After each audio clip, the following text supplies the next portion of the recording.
Okay, so you should remember the names of all these complexes. The complex 1 is named NADH dehydrogenase complex. The complex 2 is a succinate reductase or a succinate dehydrogenase complex. The complex 3 is a cytochrome Q reductase complex. And the complex 4 is a cytochrome oxidase complex. Okay. Complex 3 is cytochrome reductase and the complex 4 is the cytochrome oxidase complex. Please note these names. Step 1 is going to give you these names, not a complex number. Okay. Then let's talk about the gluconeogenesis, how this starts, what enzymes play a role in the gluconeogenesis, what is the first step, you know. So the first step in the gluconeogenesis takes place in the mitochondria, and that is a yeah. I'm sorry to interrupt. Did you already taught electron transport chain? When did you teach that? In the previous break, I've taught it already, I think. You know, rotenone, the cyanide. Yeah. At 6 p.m. break? Yeah. Oh, before I was that, waiting for the session before that, actually. We took the break after this lecture only, you know, after this ETS. Did not we take the break after just completing the previous page? We took the break after this ETS system. You were not there. I have been following the lectures and I was waiting for the session to start at 6 p.m. and was the session started at 6 p.m. or 6:15 p.m.?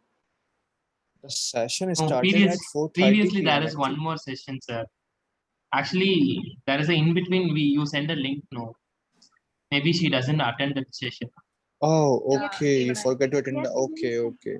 Yes, can you I please have the repeat that? recording. Don't worry. I have the recording. Don't worry. But I will talk this ETS again. So ETS had these 5 complexes. Okay, I've named these complexes the NADH complex, the NADH dehydrogenase complex, the succinate dehydrogenase complex, the cytochrome Q reductase complex, the cytochrome Q oxidase complex. Sorry, the oxidase and reductase complex, and finally the complex 5, which is a ATPase complex. I've told about these drugs. The rotenone inhibits this complex 1. It has 1 in its name so that you can easily remember the rotenone. The N3-mycin, the anti-mycin, you can remember it like N3-mycin, which inhibits the complex 3. The cyanide and the carbon monoxide. It is not carbon dioxide, it is carbon monoxide that inhibits the complex 4. The oligomycin inhibits the complex 5. And finally, I told about this aspirin overdose and dinitrophenol that they make this membrane very porous, very permeable, so that this hydrogen ions can easily leak out into the mitochondrial matrix. And as a result, you will get this loss of energy in the form of heat. So whenever you give a patient aspirin overdose, they will get too much heat, they will get the hyperthermia because of this loss of hydrogen. And now, in order to maintain the same hydrogen, the gradient, you need more oxygen now. As you can see in this step, this step replaces the oxygen. So you require more oxygen, you require more NADH, you require more of everything in order to maintain the same gradient, right? And so you get this loss of energy, you get this more oxygen consumption. So, and because your oxygen consumption is increased, so you will get more CO2 production, right? So step 1 can ask you about this ratio of O2 consumption and CO2 formation. It will always remains the same, no change in the ratio, but you will get this increased consumption of O2. ATP synthesis will be reduced. Why? Because you get this loss of hydrogens. Okay. So that was about these inhibitors and about these complexes. And then I told that one NADH forms around 2.5 ATP and one FADH2 forms around 1.5 ATP. Okay. And now we're going to move forward for this gluconeogenesis and their enzymes. So the first step in the gluconeogenesis is the conversion of this pyruvate into the oxaloacetate, which is this step. You know, when this pyruvate converts into this oxaloacetate, okay, directly. And this step takes place in the mitochondria, and the enzyme that takes part in this step is the pyruvate carboxylase enzyme. And I already told you all the carboxylation reactions require the vitamin B7 as a cofactor. Remember? Now tell me guys, why this step is taking place, why the conversion of pyruvate is happening into the oxaloacetate. Why not just run the TCA cycle again to make more oxalate? Can anyone answer that question? Why not the TCA to form more oxaloacetate for the gluconeogenesis? Why this step? Why the conversion of pyruvate is happening directly without this acyl coenzyme A? Anyone? Because acetyl-CoA is having those two carbons which will be lost during TCA cycles. Yeah, exactly. Like I told you, if there are 4 molecules of oxaloacetate in the TCA, they will remain only 4. They won't increase after running one TCA cycle, right? Only if you convert the pyruvate into the oxaloacetate, you will get more oxaloacetate so that they can be easily converted into the glucose later on. So that's why you require this step, not the TCA cycle. Okay. So the first step is a conversion of pyruvate into the oxaloacetate. And you need to note that the acetyl coenzyme A is the activator of this step. Step 1, I'm gonna ask you this question: what is the activator of the very first step of gluconeogenesis? And that is the acetyl coenzyme A that directly activates this enzyme, this pyruvate carboxylase enzyme. Okay. And you do know this step requires a biotin, which is vitamin B7, because it is a carboxylation reaction, and the ATP, of course. Then comes your phosphoenol pyruvate complex. Phosphoenol pyruvate carboxykinase, which is a PAPCK enzyme, like I told you here in this section, that this enzyme requires this GTP. Remember, the PAPCK enzyme, which converts this oxaloacetate back into the pyruvate. Okay, this enzyme requires a GTP to function, and this GTP came from this step, the conversion of succinyl into the succinate. So the second step is a conversion of oxaloacetate into the phosphoenol pyruvate, and it just not happen like that. Actually, what happens is, once the pyruvate converted into the oxaloacetate, this oxaloacetate converted into the malate, because only malate can cross through the mitochondrial membrane. Okay, so malate enters into the cytoplasm, then malate again converted into the oxaloacetate, and finally this oxaloacetate converted into the pyruvate by the action of this PAPCK enzyme. Okay, and this is the second step in the gluconeogenesis. Then finally later steps taking place, and finally comes a step where you get this fructose 1,6 biphosphate, right? Sorry, fructose 1,6 biphosphate. And by the action of this enzyme, fructose 1,6 biphosphatase, remember here, this enzyme, fructose 1,6 biphosphatase, fructose 1A, this enzyme, which converts the fructose 1,6 biphosphate into the fructose 6 phosphate, fructose biphosphatase form. This is a third major important regulatory enzyme in this gluconeogenesis. And why we are talking only about these steps? Why not the other steps? Because other steps are all reversible. Only a single enzyme can do forward and the backward reaction. But in these reactions, you require the separate enzymes. Okay, like as you can see in the very first diagram of the glycolysis and the gluconeogenesis, all these steps are reversible.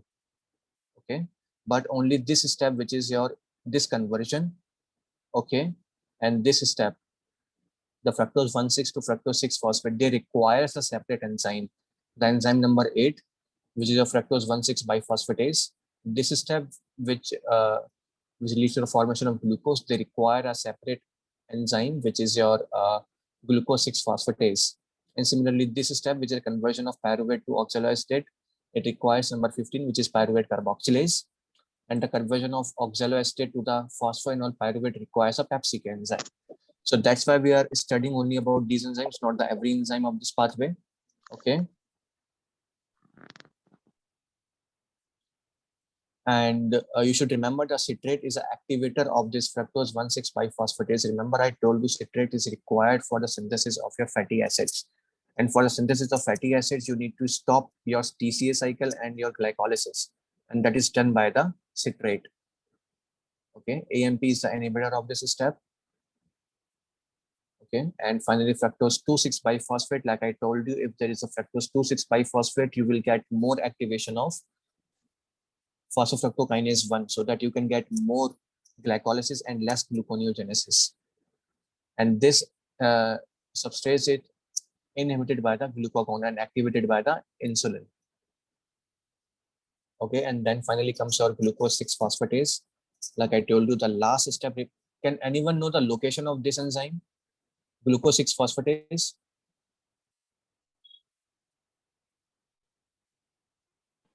ER.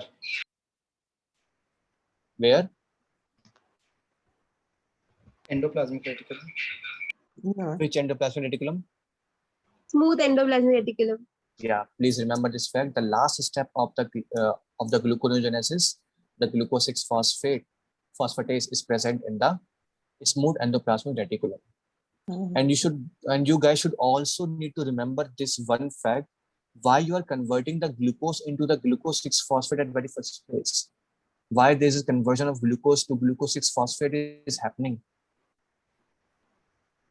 Keep the glucose in the liver Glucose, rather no. than To keep the glucose in the liver. in the cell, not the liver, in the cell. Okay. To trap the glucose inside the cell, you need to convert it into the glucose 6-phosphate form. And once you remove the phosphate, the glucose can easily leave out of the cell. Okay. And that's why this final step, glucose 6-phosphatase, is required so that glucose can be exit from the cell. And you should I have know a that, question on yeah. I have a question on citrate. Why is citrate helping in the formation of glucose? Like it's activating fructose 1,6 bisphosphatase for the making of glucose. Because citrate, like I told you in this step, remember this part of the reaction, I told you that citrate is an inhibitor of this phosphofructokinase 1. Because in order to, once you get too much of the glucose in your body, okay, now you need to synthesize this. Wait, let me check it again. There must be a confusion. During gluconeogenesis and as well as the fatty Yeah, acid synthesis. actually, the main role of the citrate is to inhibit the glycolysis, right? Yeah. Someone saying something? I'm saying that why it is helping in the formation of glucose, like by gluconeogenesis. I understand it's a citrate, it will help in the formation of fatty acid synthesis, it's Yeah. activating enzyme, but it's also role in gluconeogenesis. It is actually a fact that you should remember. I really don't know why this is helping, but this is actually a fact that you should remember. I'm sorry about that. Okay, no problem. Okay. But you should know that citrate is mainly involved in the synthesis of fatty acids. That is the important thing. Take away point. And it also involved in this fructose biphosphatase function because you need, you need less glycolysis ultimately. You need less glycolysis. That is a primary role of the citrate to stop the glycolysis from happening. Okay, now you should know that the main site of this gluconeogenesis is your liver. Okay, liver is the organ which which keeps your glucose level normal in your blood. But once the glucose, once the liver is so much tired, when there is a very prolonged fasting, then this function of gluconeogenesis is taken up by the kidney also. You should know this fact that the liver as well as the kidneys can also take part in the gluconeogenesis. And you should know the main enzyme that takes part in the gluconeogenesis in the liver is your glucagon. Okay, but in the kidney, it is non-epinephrine that takes part in the gluconeogenesis. In the kidney, it is non-epinephrine. In the liver, it is glucagon that takes part in the gluconeogenesis. So two sites for the gluconeogenesis. And you guys should also know that after the kidneys, your intestine can also take parts in the gluconeogenesis. So please remember these three facts. Okay, the same enzymes are also found in the kidney, the intestinal epithelium. So you should remember this fact. Not only the liver, but kidneys and your GIT can also take part in the gluconeogenesis. And you should know that muscles only makes glucose for their own use. They do not contribute in the gluconeogenesis for your blood glucose, okay? Because they do not have this enzyme glucose 6-phosphatase.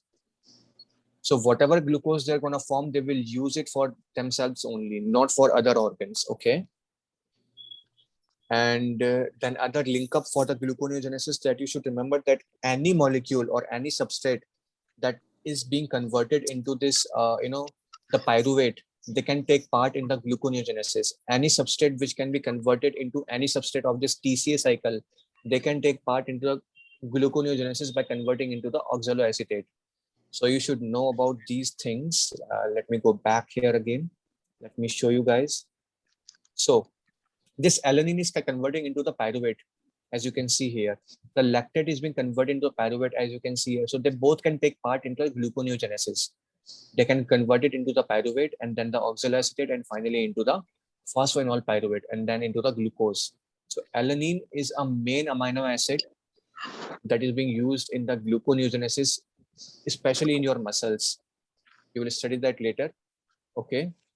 Then your all these odd chain fatty acids, all this isoleucine, valine, methionine, threonine, they can be converted into the propionyl coenzyme A.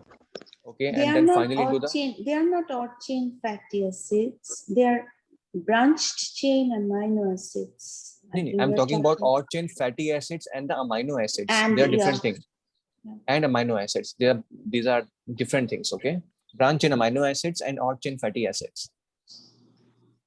Okay, remember this, only the odd chain fatty acids can be converted into succinyl coenzyme A. And finally, this succinyl coenzyme A can be converted into the oxaloacetate and take part in the gluconeogenesis. Okay, but your leucine and lysine, remember when we studied about leucine and lysine? In the formation, in the treatment of Pyruvate dehydrogenase complex acetyl deficiency, they convert it into the acetyl coenzyme, so they cannot take part in the gluconeogenesis. Okay, leucine and lysine. So please remember this substrate. And one more thing that I want to tell you about this this thing, the glycerol. Whenever the breakdown of these triglycerides happen, they convert into the fatty acids and the glycerol, right? And this glycerol can be converted into the fructose 1,6 biphosphate, which takes part into the gluconeogenesis. A very important thing, the glycerol, which keeps a blood glucose normal in the fasting state because it takes part in the gluconeogenesis. Okay, so that's about the gluconeogenesis and some irreversible steps. Any doubt in it, guys? You should know the location of enzymes. You should know what substrates can be converted into the glucose again. You should know the enzymes which take part in the irreversible steps. About this acetyl coenzyme A thing, which is the first activator of this gluconeogenesis pathway. Okay. And now we are moving to the pentose phosphate pathway, which is a very important pathway to generate the NADPH. And it is again a very important pathway that runs in your RBCs to protect them from the reactive oxygen species. Okay, so this pentose phosphate pathway is also known as the HMP shunt. Okay, it provides you the NADPH. And likewise, I told you this NADPH takes part in all the anabolic reactions, the formation reactions. Okay, like the formation of fatty acids, the formation of your steroids, the glutathione reductase enzyme, which protects you from these reactive oxygen species. They require this NADPH. The respiratory burst, which takes place in your neutrophils, they require this NADPH to function. Okay, the cholesterol production requires this pentose phosphate pathway. Okay, now you should know that they have these two type of reactions. One is the irreversible reaction and one is a reversible reaction. The irreversible reaction is also known as the oxidative reaction, and the reversible reaction is also known as the non-oxidative reaction. Okay, you should also know the fact that in these pathways there is no ATP production. And now let's move for the pathway. So first of all, there is a glucose 6-phosphate, which comes from the glucose itself. And this glucose 6-phosphate in the cytoplasm takes up by this glucose 6-phosphate dehydrogenase that converts it into the 6-phosphogluconate. And you should know one fact about this enzyme, that it is a rate limiting step, rate limiting enzyme. Okay. And in this step, one NADPH formation occurs. Okay, now this 6-phosphogluconate converted into the ribulose 5-phosphate, the ribose sugar, which can later takes part in the nucleotide synthesis. Okay, this step again requires the same enzyme, and you get the production of this NADPH again once CO2 is removed. Now this is the irreversible step. You cannot go back from ribulose to glucose 6-phosphate again, but this ribulose would be converted only into the ribose sugar. This ribose sugar now have two pads. If your cell requires the production of DNA and RNA, then this ribose will be converted into the nucleotides. But your cell has already, a store of all these DNA and RNA and these nucleotides. Then this ribose sugar can be converted into the fructose. And this would be done by with the help of this enzyme known as a transketolase. Remember the fact about transketolase in the vitamin section, where we use this transketolase enzyme, the lab, B12 convert fructose. not the B2, but the B1 deficiency. B1 To deficiency. check for the B1 deficiency, right? This Mhm. transketolase converts this ribose into the fructose 6-phosphate, okay? And as you can see, this step is reversible. So the fructose 6-phosphate can be converted into the ribose 5-phosphate. Now, two things gonna happen. When your cell requires the NADPH too much, then this cycle runs, this step runs. But when your cell has enough store of NADPH and your cell requires a synthesis of DNA and RNA, then this reversible step is run. Okay? When your cell requires a nucleotide synthesis, it requires this step mainly. But when your cell requires the NADPH stores, then it will run this step. Okay? Remember the function of this enzyme and this enzyme, which step run at what time. Okay? And these sites of this pentose phosphate pathway is your RBCs, especially very important because your RBC need to protect it from this reactive oxygen species. And these require this NADPH, your mammary glands, okay, your liver, your adrenal cortex, because it required these, steroid synthesis. The liver, the cholesterol formation, the steroid formation takes place here, so it required these steps. The mammary glands also require these steps, okay? And please note that this step occurs into the cytoplasm. Okay, so any doubt? Remember, we need to remember that the organs mainly involved in fatty acid synthesis are the sites for this. I didn't understand. Please repeat again. I'm saying that these are all the organs mentioned where mainly the liver, Yeah. mainly steroid or fatty acid synthesis occurs. So yeah, exactly. These organs actually require this cycle, this pentose phosphate pathway. These all are the organs, main organs that require this pentose phosphate pathway, not just the steroid or fatty acid synthesis, but other things also. What in the memory gland requires pentose phosphate pathway? Because it requires to form the milk. Is it just like the Remember? fat milk? Yeah, milk is rich in fats also, remember? Sweet, thank you. So now let's move forward and talk about this enzyme, this glucose 6-phosphate dehydrogenase, because it is a main enzyme that forms your NADPH, right? So if the deficiency of this enzyme occurs, you won't get this step. You will lose all these reactions. You won't get the NADPH. And remember, I told you this NADPH is mainly required to fight the reactive oxygen species. So when the deficiency of this enzyme occurs, what will happen? You will lose all your NADPH, and now your RBCs are left, vulnerable to these reactive oxygen species. And what you will get is a hemolytic anemia. Okay, what you will get is a hemolytic anemia. You should remember that it is a X-linked recessive disorder. So the step one gonna give you a case of male always. Whenever you get a case of whenever you get a case of female with this hemolytic anemia, never think about this deficiency. Please cross out that option mentioning this deficiency, okay? Okay, so you will get this hemolytic anemia, and due to this anemia, the first symptom of this anemia is your fatigue. You will get the jaundice, you will get the high iron load, and one of the all of the oxidizing agents that can precipitate this disorder is your fava beans, the sulfonamide drugs, the nitrofurantoin drug, the chloroquine, which is used for a treatment of your malaria, the anti-tubercular drugs especially. So it could be a case of a patient who is going to some, the India or might be the African countries, and they came to your clinic asking for the, this prophylaxis therapy of chloroquine. You give the patient this therapy, and after a few days they come back to your clinic the complaining of this jaundice and fatigue and fever. So that's why you know that the patient might be having this deficiency.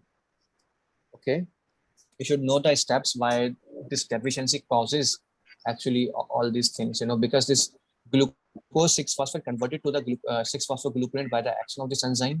This enzyme generates one NADPH, right? And this NADPH is utilized by the glutathione reductase, which reduces the glutathione into the 2-GSH. This is a reduced form of glutathione. And this glutathione gives its hydrogen to the H2O2 like molecules. It is a reactive oxygen species and convert this H2O2 into the hydrogen. And by converting this H2O2 into the water, it actually get oxidized, which needs to be reduced again into the activated form. And this is done by this enzyme. So if you do not have this glucose 6-phosphate dehydrogenase, you won't get NADPH, you won't get the activity of this enzyme, you won't get the reduced DSH, and so that your cell will become vulnerable to this reactive oxygen species. Okay. You should also remember the fact about this disorder that you will get Heinz bodies in your RBCs, which are formed due to the denaturation of these hemoglobin chains inside your RBCs. Even they will appear like that. Let me draw a diagram to show you. I suppose you see your RBCs. The Heinz bodies will appear like that, as a small dot. You know, this is a Heinz bodies in your RBCs. Okay, remember it about the Heinz bodies, X-linked recessive. It is more prevalent in the African Americans. So most probably they will give you a case of African American patient. Okay. And because you know guys that the malaria, the virus of the malaria. I'm sorry, I'm just a second. Sorry, the parasite of the malaria actually feeds on your RBC, remember? The parasite of malaria feed on your RBC and they need to be protected from the free radicals. So in case if you're having a deficiency of this enzyme, then your malaria parasite cannot be protected from the free radicals and hence they will die. So, these patients has an intrinsic resistance against this malaria. Okay. So remember the fact about this malaria, remember the classical case, it could be a patient who is going to this African or the Indian area and they will ask you about the prophylaxis for the malaria. You will give them this drug, the chloroquine, and after a few days, they will come back to your clinic complaining of the fatigue, the jaundice, and this fever thing. You know, whenever you have these RBCs damaged, you will get the fever. So please remember this deficiency, okay? So any doubt?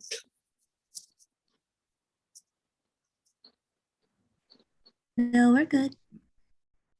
Thank you so much. Now, this is a representation that I told you earlier about this PepsiK enzyme, where the GTP and GTP come from.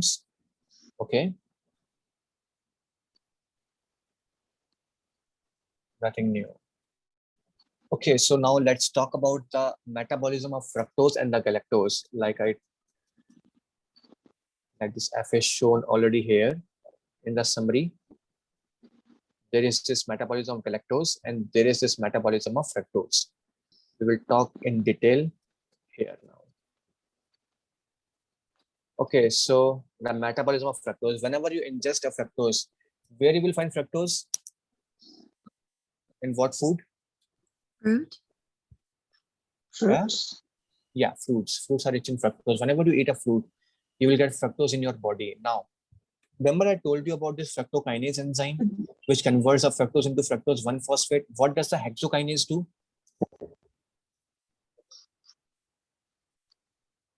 In the glucokinase and hexokinase section, I told you about this fructokinase and the hexokinase enzymes.